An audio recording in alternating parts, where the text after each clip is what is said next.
In the world of cellular metabolism, one of the most fascinating mechanisms is the cellular growth pathway switch. For years, science believed this metabolic regulator was always in play, dictating how cells allocate resources for growth or repair. But recent breakthroughs have revealed a more nuanced understanding. Most people think that once your fasted state begins, every cell instantly flips from growth mode to repair mode. However, studies suggest it's not quite as simple as that. The 2016 Nobel Prize in Physiology or Medicine winner, the Nobel Prize researchers' research has shown us the complexity involved here. Let's dive into exactly what happens inside your cells during a fast and how the cellular growth pathway switch guides their actions. Your body runs out of glucose reserves around hour 12 to 16 of fasting. Once glycogen is depleted, fatty acids start converting into fat-based fuel in your liver.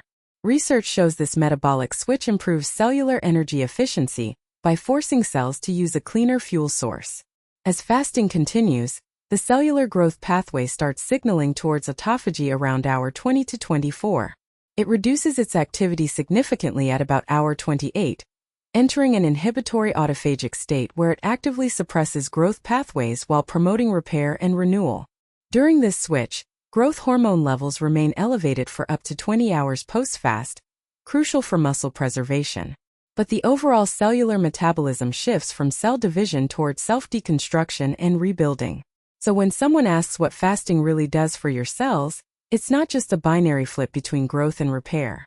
Instead, there's an intricate dance orchestrated by the cellular growth pathway, as the body navigates through this metabolic switch to optimize energy utilization during extended fasting periods. In essence, fasting provides your cells with a powerful reset button, allowing them to prioritize their own rejuvenation over mere survival. This is why people who fast find themselves experiencing improved cellular energy efficiency and enhanced cellular repair mechanisms. As we delve into more insights about other critical pathways like autophagy initiation and growth hormone activation during fasting in the next video, remember to subscribe for these groundbreaking content on fasting science. By understanding this complex mechanism of metabolic regulation, we gain a deeper appreciation for what our bodies are capable of during extended fasts and how they can enhance cellular health